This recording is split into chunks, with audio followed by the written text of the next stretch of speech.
Hello, everybody, and welcome back to another episode of The Push with Nick and KP. I'm KP. Nick is here in attendance with me once more because today we're going to be going through our NXT recap from last night's edition of the show. This is the Tuesday, 28th of October edition, and this just comes off the back of the recent Halloween Havoc NXT PLE that happened the prior weekend. So, after all that happened over there, and, we go into this next show, let's break down everything that took place across the course of the night and just discuss everything that happened. So, first and foremost, we would open the show with a very enraged Trick Williams, and he would basically just working his way through the backstage area, would eventually find himself into the ring, and he would essentially just tick off his soundboard, is what I'm going to describe this as. He would basically say the likes of, stop talking when grown men are talking, all this kind of stuff that he normally says on a regular basis. He'd go through his phrases, and when he made his way to the ring, he would call Ricky Saints a bum, and how he's still going to come after that NXT Championship. He's not done. Just because he lost to Ricky once doesn't mean he's finished just yet. We do get Ricky Saints coming on out as well as Ava. So Ava calls Ava calls out Trick for basically just throwing a temper tantrum. She said how Trick just lost and that there was absolutely no controversy involved whatsoever. Williams basically starts firing off his accolades, just essentially saying why he's as good as he has been and whatever, like what he's achieved. And that then leads to Ricky coming on down to the ring. A fight breaks out, security attempt to separate the two men, and then we think that's that situation over. There are developing situations across the course of the night where this does sort of keep on going, and we'll probably touch over those as we go on throughout the video here. But it is ever developing throughout the entirety of the night. So it does happen on a few occasions, to be fair, in a few of these matches that we're going to be speaking about. Speaking of matches, we go into our first one of the night, and this would be the Speed Championship semi-final. Jasper Troy going one-on-one with Axiom. And the winner of this one faces El Grande Americano. So we would have Los Americanos at ringside here watching this one take place. And this would be a victory in the end for Jasper Troy. So we haven't seen him in a big title opportunity in a while now. I think it was probably going back to when he faced Obafemi a few months ago. So this is, maybe another chance to get back up to maybe possibly get some gold here for Jasper Troy. And he would have to go one-on-one with Axiom in a pretty decent matchup. So it's pretty fast-paced. Axiom tried everything that he could to sort of like wear the big man down, and he got it a little bit here and there. But in the end, the power prevailed, and Jasper Troy would basically slam down Axiom with that boss man style slam, black hole slam, if you will, and that'll be enough for him to get the victory in this matchup. So Axiom unlucky on this attempt, but Jasper Troy goes one-on-one with El Grande Americano for that Speed Championship at some point very soon. We would then go off, like I said, the back of Halloween Havoc. We would have the brand new NXT Women's Champion Tatum Paxley entering the ring alongside the Culling. She would basically just soak in the adulation, be very proud of her accomplishments, saying how Halloween Havoc was the best night of her life. She talks about her journey of heartache to get to this point and how if she can be the women's champion, then anyone else can be. She wants to open up more opportunities for the women's locker room, and this sort of promotes Izzy Dame to basically intercept, saying, what do you want to do that for? You just become champion, you work so hard for this opportunity, don't just, possibly throw it away and squander it the first chance you get. She says that she's really happy for Tatum, but suggests that she should let the people earn their opportunities. Tatum, disagreeing, would say that, like the fans, she missed the wheel at Halloween Havoc. That wasn't a thing for this year for some reason. I'm not sure why. So she wanted to bring the wheel in action once again here tonight. She said that she was going to spin the wheel and that it actually just has names of NXT superstars on it and not match stipulations. Whoever it lands on will challenge Tatum Paxley for the title in this show tonight. Spears questions why Izzy's name isn't on there before Tatum says how she doesn't want anything to come between her and Izzy. And that she doesn't really want to have to fight her, sort of thing. The wheel lands on Lola Vice, and then we would have that match later on in the show, which we'll talk about when we get to that. Our next matchup would be for the Evolve Women's Championship, and this would be Kendall Gray, the women's champion of Evolve, taking on Lash Legend. So a little bit of beef between these two backstage. I think it was last week, which sort of led to this one taking place. And for an opportunity for people who are not too familiar with Kendall Gray from watching Evolve to see her on an NXT stage. And to be fair, I thought she absolutely killed it in this one. Her and Last Legend put on a pretty compelling back and forth matchup. It just shows the levels of what Kendall Gray is able to achieve right now, defeating a NXT mainstay in Last Legend. She's been on the show for a long time now. It's probably a few years. So to defeat someone like that is a very impressive feat for Kendall. And yeah, just highlights what she can really do right now. But I thought both women have put on a pretty decent show here. Kendall Gray does get the victory in the end, like I said, and sort of hit like a flatliner style maneuver here to get that victory and to hold on to the title. So yeah, not a bad opening to NXT, to be fair. A little bit of animosity there between Trick and Ricky to get things going. Speed Championship semi-final with Jasper Troy defeating Axiom. Tatum Patsy lays down a brand new sort of style of getting a challenger, I guess you could say, with that spin in the wheel. And then obviously then we have the Evolve Women's Championship on the line. So Nick, what did you make of all this? Our first half of NXT. Yeah, I thought it was a pretty good first half. Was a bit shocked to see Trick kind of go back and, be as frustrated as he was and basically continuing the feud, I guess. Maybe there just isn't a ton of other options at the main roster level on the men's side. I don't know. But I love Trick as much as the next guy, but felt like, maybe we should move on. But clearly we are not. So I guess, positive being, probably better than their Halloween Havoc match. So maybe that's why it wasn't as good. They knew that it wasn't going to be the last time they were facing off. So maybe that's the issue there. Moving on to the Fraxium Jasper Troy. Yeah, I thought this was a decent contest. Using all but 6 seconds of those 3 minutes. So fun contest here to continue Jasper's kind of domination every time he's seemingly in the match. For these speed titles, the speed versus power, as the commentary team kind of hit, are usually fun to watch. The Collings, Tatum Paxley's new championship, getting You Deserve It and all that, and determining her new challenger, getting them a fair and honest chance. I kind of like that phrase there. I'm not sure if we'll get another spin of the wheel. A bit more on that later, but I do like the idea of the wheel. If that is how we're going there, I love the expressions from Izzy. Sometimes words aren't enough. The expressions that she has, and the rest of the Colleen kind of looking back and forth at each other, kind of not really sure if this is the right choice. I kind of love that dynamic between them. But landing on Lola Vice. I don't know if the wheel is actually random or there's someone actually controlling it or whatnot. But I'm assuming there's someone controlling it. But to hit Lola on that first option, that had me kind of nervous. I'm not gonna lie. But more on that later. The Lash Legend Kendall Gray match. Yeah, I don't watch Evolve, and so the few times I've got to see Kendall Gray is on the NXT level. And I thought this was another great showing from her. I think she has a lot of potential. Again, the speed and power dynamic here, and maybe Kendall part of NQCC. Definitely seeing some positive interactions between those two, and I guess Evolve is kind of like the step under NXT, but I feel like Kendall Gray should probably be on NXT at this point.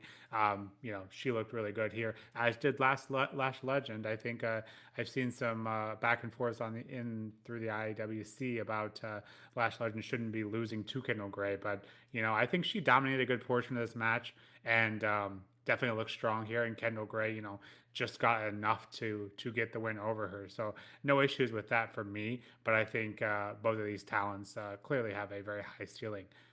Yeah, they do have a bit of a high ceiling for sure, and just generally speaking, with the way sort of the match went down, there's a very bright future ahead for Kendall Gray, especially. I think there's a lot of backing on her at the moment. She's got a lot of momentum going, so just excited to see a bit more of her going forward. But for now, she's making a very good case for herself. Recent appearances on NXT have both been very, very good. In that Battle Royal a few weeks ago as well, that was a solid performance from her. So just seemingly just keep on moving the wheel here is Kendall Gray. So looking forward to see what she can really accomplish going forward.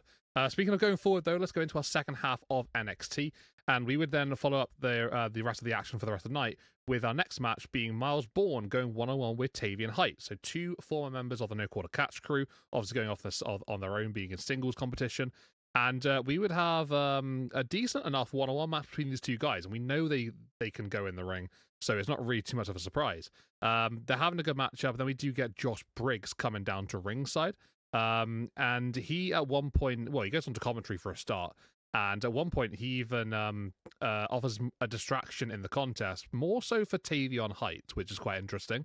It does allow Miles Bourne to eventually pick up the victory here and to grab the 1-2-3, just courtesy of that mild distraction.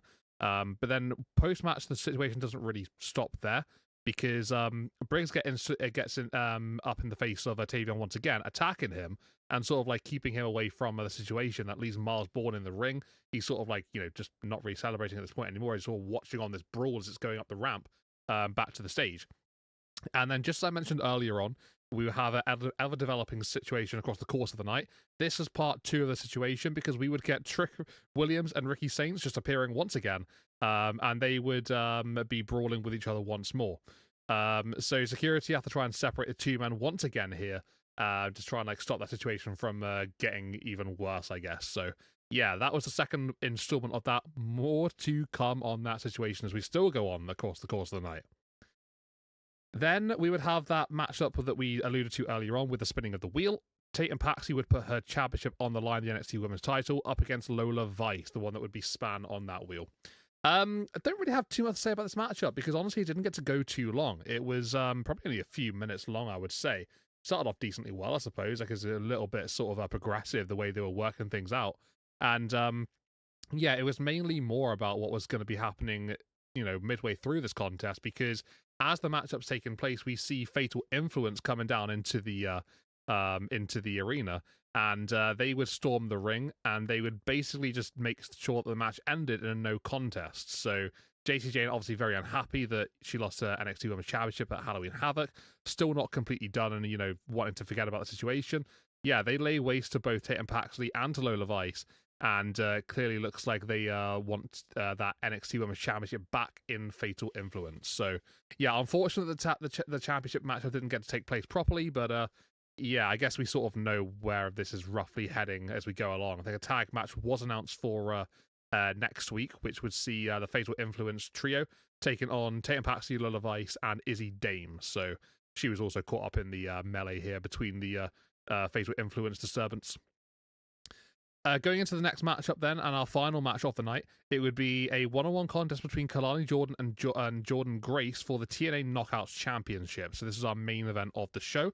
And honestly, this one was a pretty fun contest. It just allowed both women to really just go out there and really put that priority for the TNA Knockouts Championship. And it was nice to see Jordan Grace back in action in a big title opportunity. I can't remember the last time we saw that. I feel like it's been a long time now. So maybe I'm misremembering, but it feels like it's been a while. Regardless of the fact, though, her and Kalani had a pretty decent contest. It was really back and forth. It was really well flowing. And yeah, I was enjoying it. I was quite hooked to see how it was going to go down in the end. Eventually, it does get to a position where the referee does get distracted, but you get distracted by Trick and Ricky, who appear once again, and they brawl to ringside. So with the referee distracted, Kalani she doesn't really know how to really go about it here, and she goes to the title. She goes to grab the TNA Knockouts Championship, thinks about using it, but chooses not to. She basically fights her inner demons, and she almost loses to Jordan Grace because of a bridging German suplex. Once the kick out happens, Ricky and Trick spill into the ring, still brawling with security all around them or whatever. They end up sprawling back to ringside again, and then that allows the referee to once again be distracted.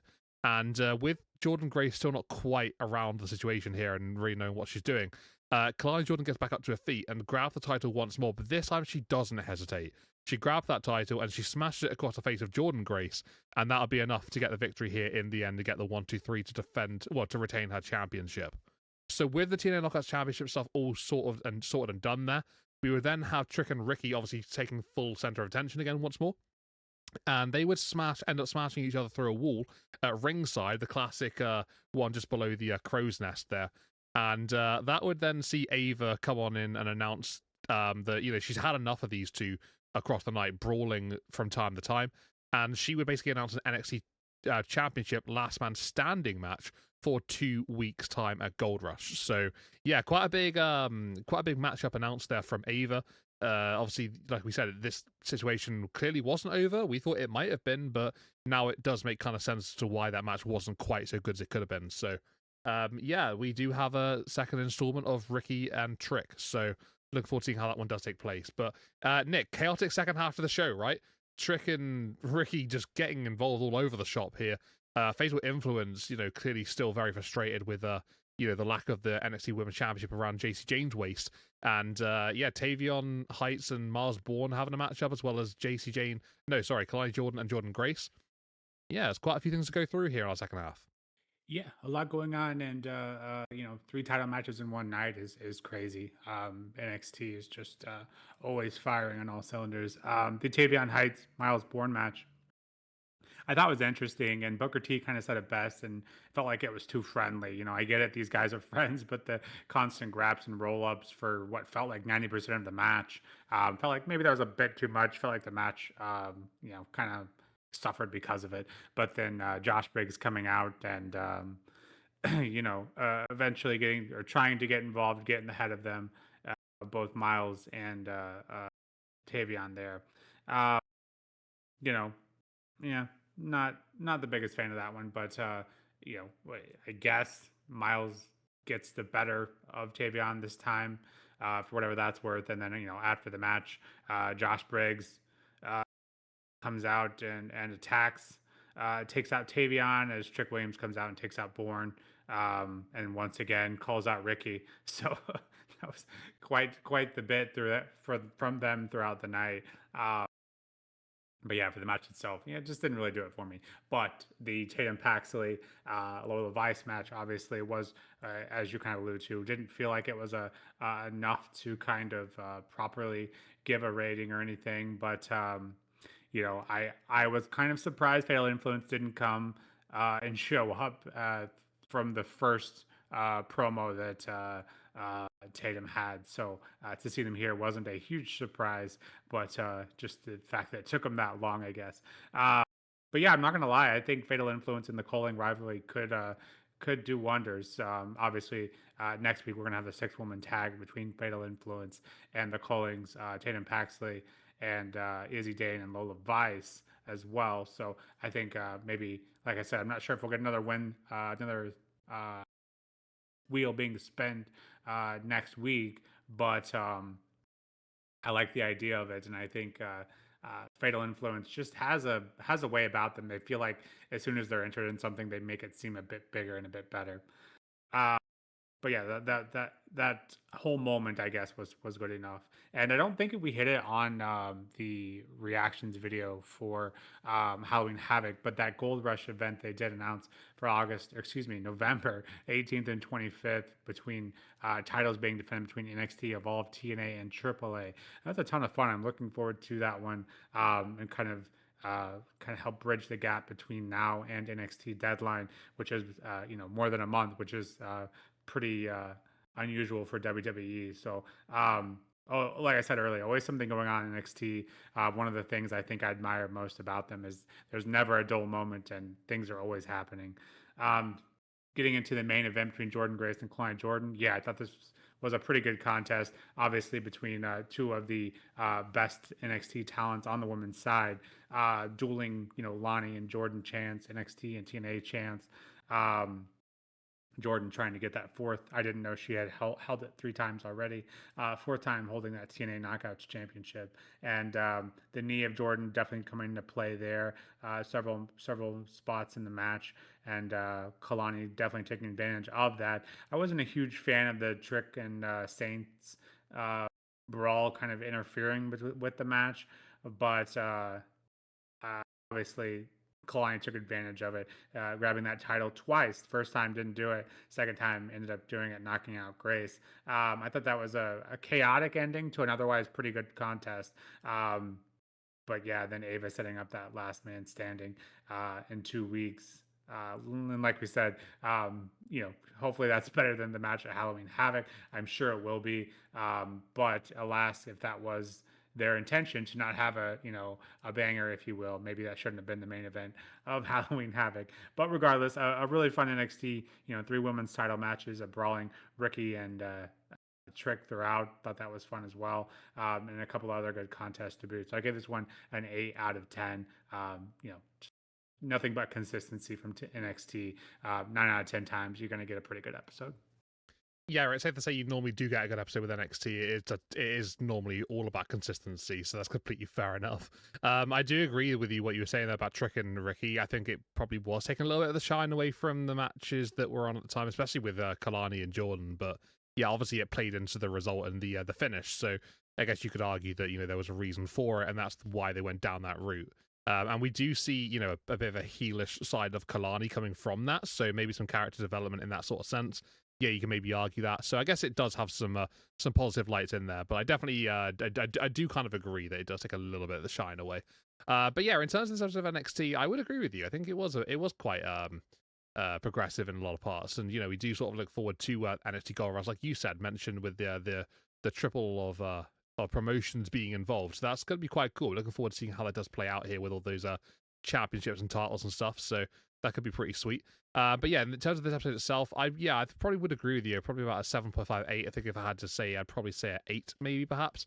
So yeah, just around that sort of ball mark there. But yeah, I think after a show like Halloween Havoc, you have to sort of have some clear ideology of where you're going next. And I think they basically just nailed that down right here from the very, very get-go. So yeah, I can't really complain in that sense. We know exactly what we're looking for, and we know exactly what we're going to get. So not too bad at all.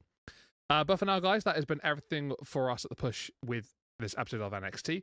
If you liked what you heard here today, then please consider hitting a like on our video and subscribing to our channel to keep up with future releases coming up very, very soon.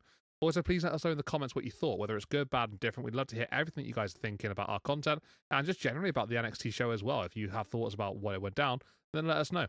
But for now, this has been The Push with Nick and KP. We'll see you all in the next one. Take it easy, and goodbye for now.